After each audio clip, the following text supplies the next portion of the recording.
All right, so I'm going to talk about a couple of like use cases that are what kind of motivated me to think that using SGX and other TEs is kind of worth all the downsides and extra work you have to do around them. The kind of basic path of all of my research, if you followed some bits of it, like various honey badgers work, has been like moving all the way up the stack of like complexity, starting with just consensus and plain text. Then smart contract programming is really like the main thing that I care about. It's so cool. People learn about commit and reveal smart contracts, like in the first smart contracts tutorial, like Ethereum name system. Everyone clearly is interested in zero knowledge proofs. That's like the #1 word of the year, even in Ethereum, which just kind of came as a surprise, but to me at least like 2 years past due. So that's great. But what I've been interested in now for a while is all of the things that you can't do as zero knowledge proofs. Like, yes, the zero knowledge proofs don't solve every application. There's plenty of applications that you need one of the more powerful tools to solve.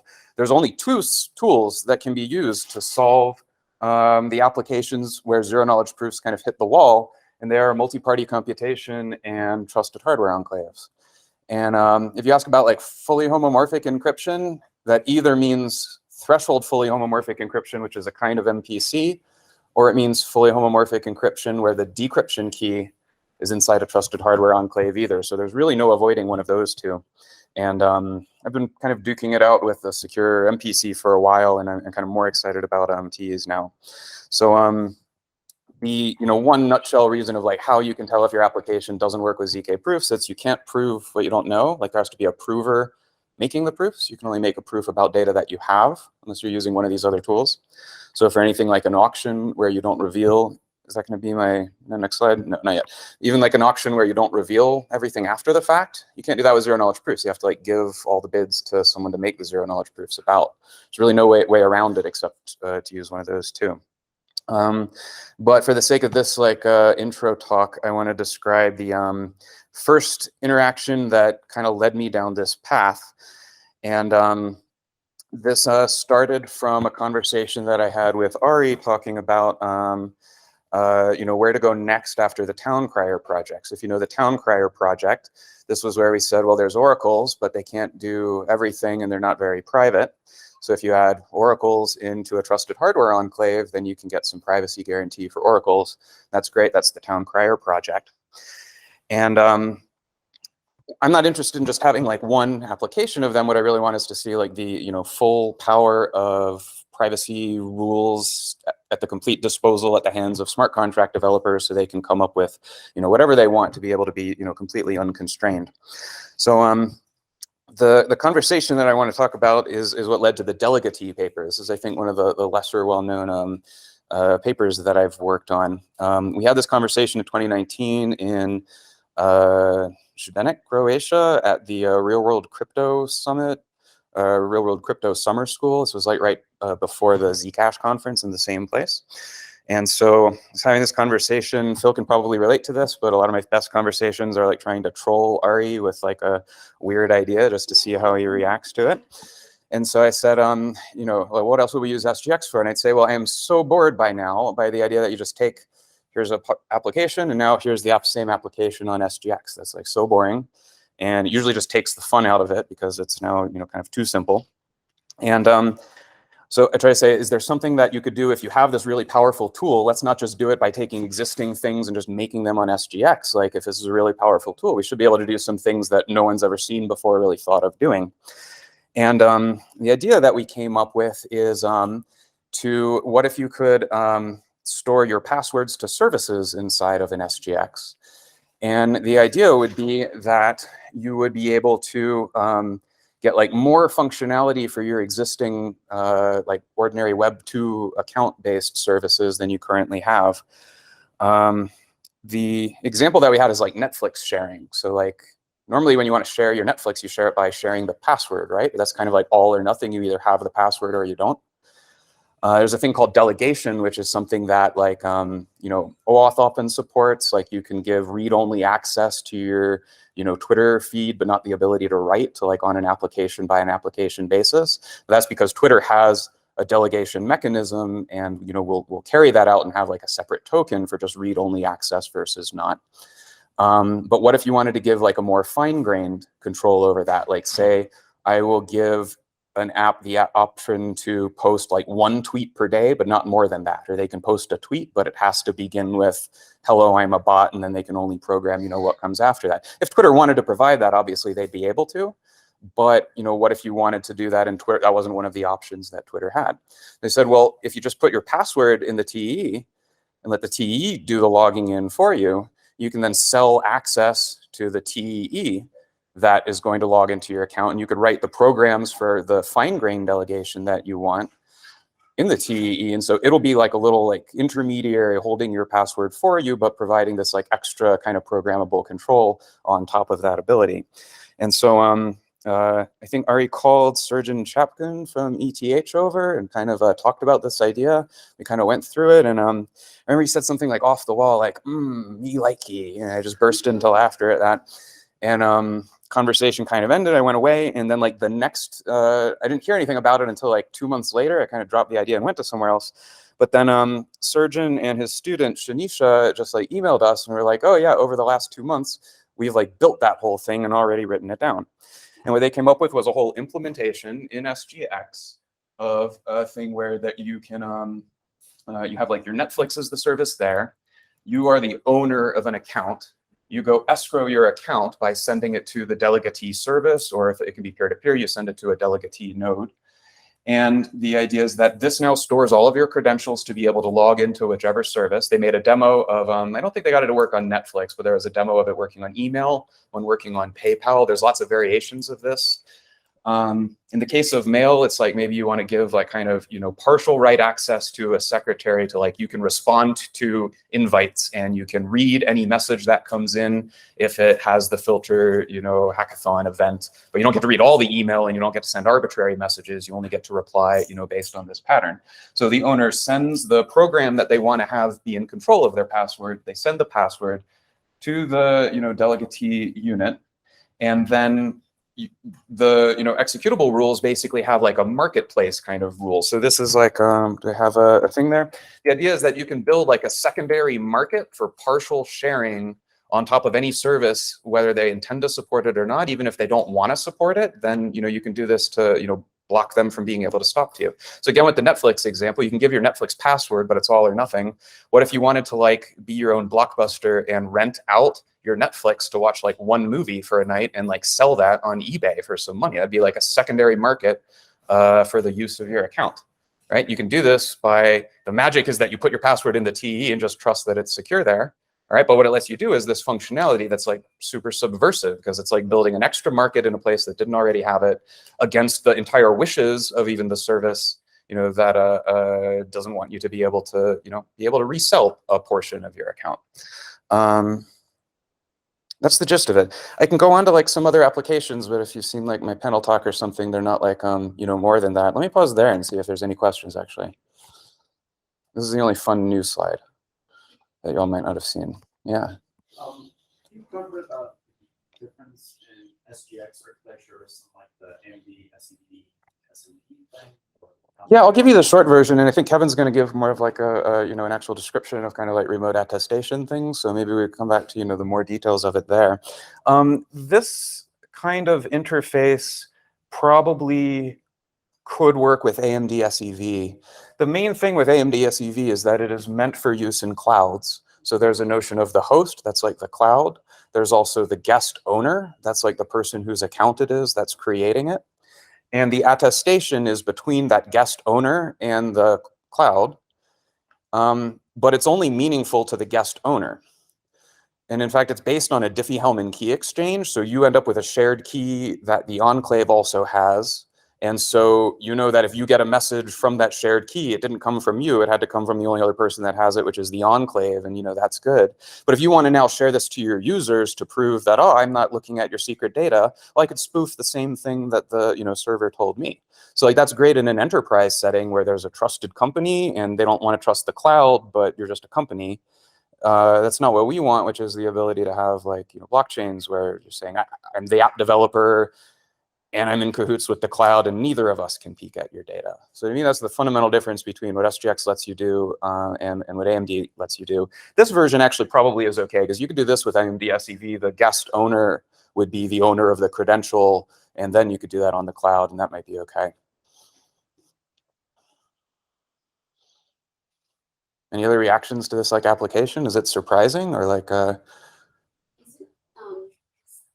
this morning I got like I got a phishing attack, Yeah. but this random person asked me through my friend's account on Twitter, on Telegram, asked me to search for a particular person's name. Mhm. And he said, go back. I was like, is this person? No. And go back and give me a screenshot. I was like, okay, fine. It's a good friend of mine. And then the search work they asked me to do also is when Telegram sends you a reset password. So that showed up. I didn't think about it. So I sent it to the password, and immediately I saw the notification like from Telegram. Oh, you need to, like, somebody is trying to reset your account. I was like, oh my God. I was thinking like whether there could be like every time the password got sent, it's sent to a totally different, like not like the app.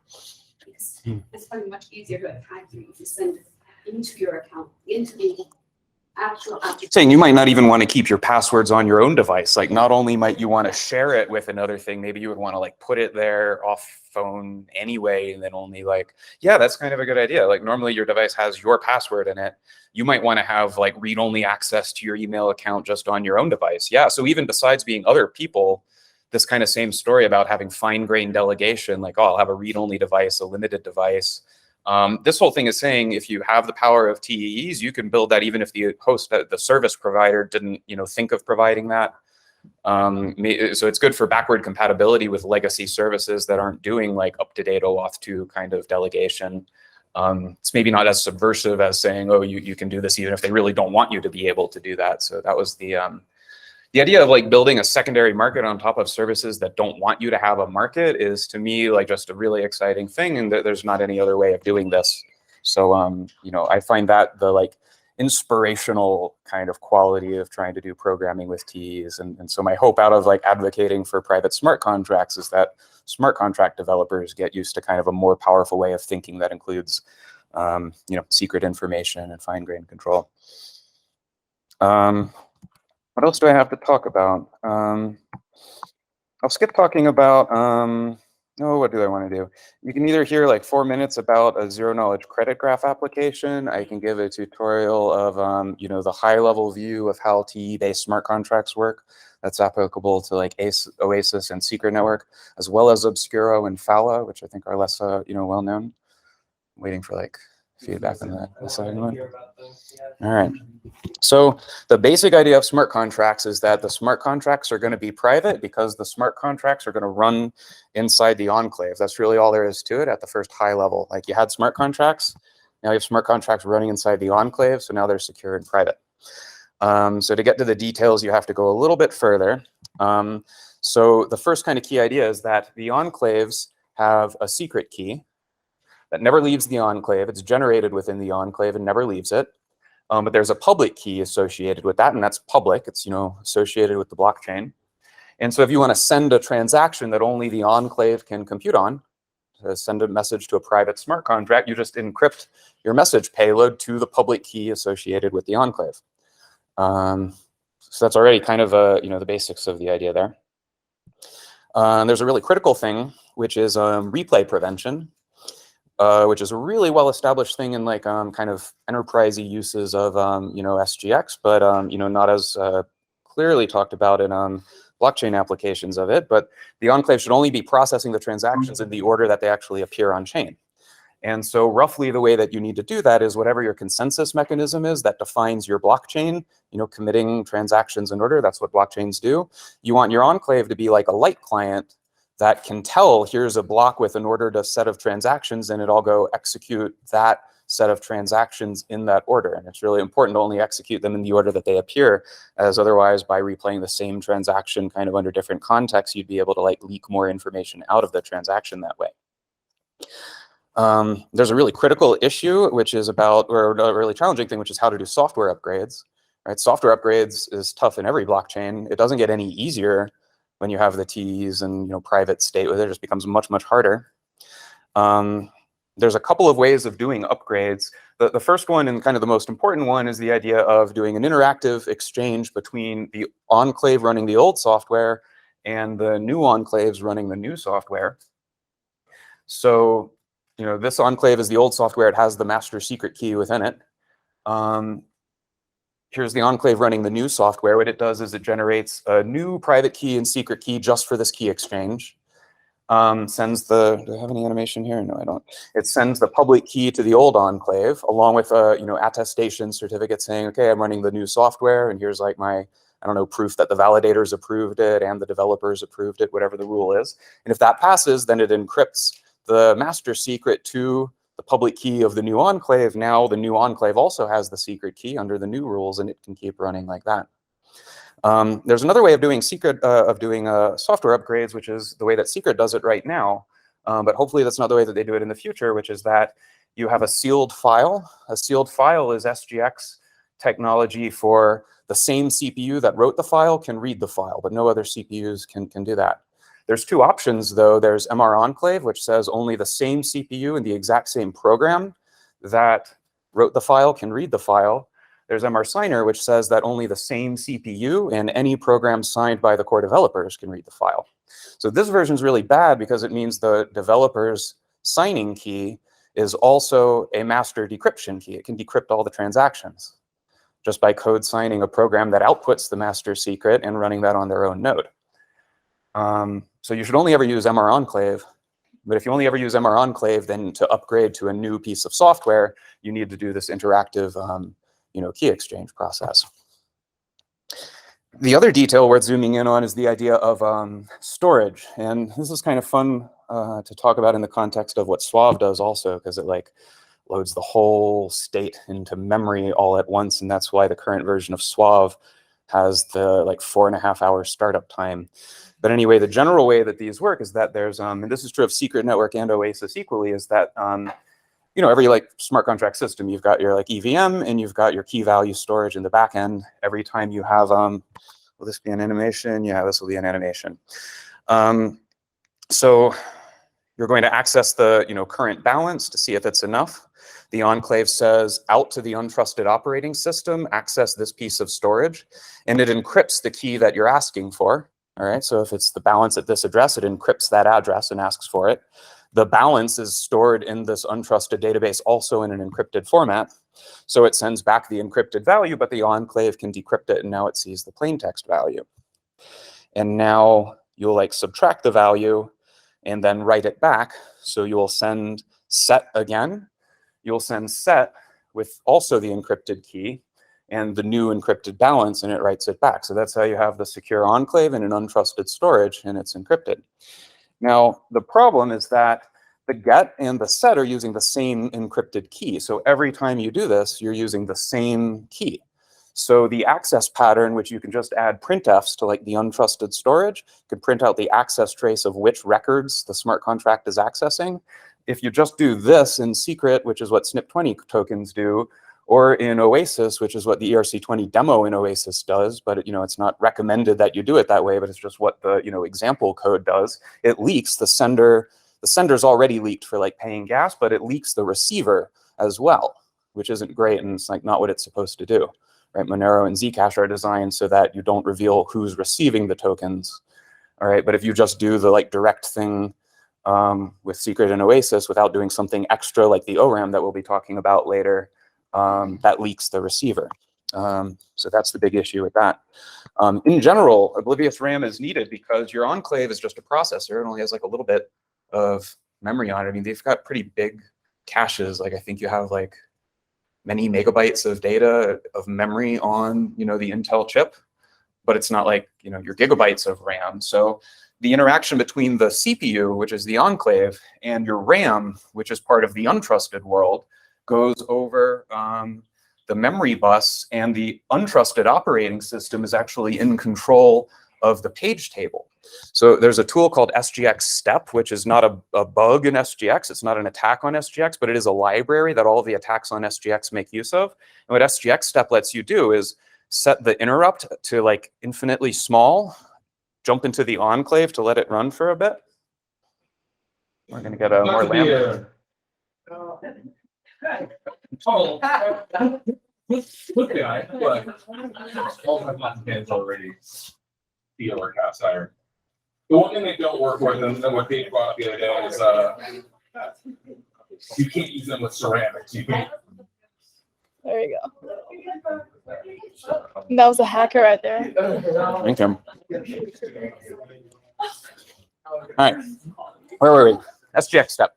So SGX step, set the timer to, interrupt 0, step into the enclave. The enclave runs one instruction that gets interrupted. Now control goes back to the untrusted operating system. The other thing SGX step does is it kills all the page tables. So all of the memory is unpinned. So now it ran one instruction, and now the operating system gets a page fault. So without modifying the enclave, you just have to modify your kernel module. You can output which page of memory is being accessed by each instruction run by the enclave. So it's not leaking the exact, record in memory, like to the byte, but it is leaking, which is being accessed to the 4096-bit page. So like Suave right now is loading, I think that's the right name for it. I don't know, Geth Builder, SGX, whatever. It loads the whole state into like virtual memory and then like runs transactions on it. Instead of going to disk for the storage, it is going to memory. But that's going to leave an access pattern, at least if you try to do like the interrupty thing and try to read the page faults there. It's going to be leaking to the access pattern that you can print which part of memory is being accessed, whether that's enough to do MEV or not on Suave, I don't really know. But that's just the thing you should be aware of. So I mean, my message for now is that there's a need for oblivious RAM. Oblivious RAM is like hand in hand with design of SGX. This is true on all the like old research papers on stuff to do with SGX. They just go hand in hand. But apparently, like people haven't heard so much about ORAM yet, so that's kind of one of the goals to correct things by this. All right, now I've definitely used up all the time, so I'll probably stop there.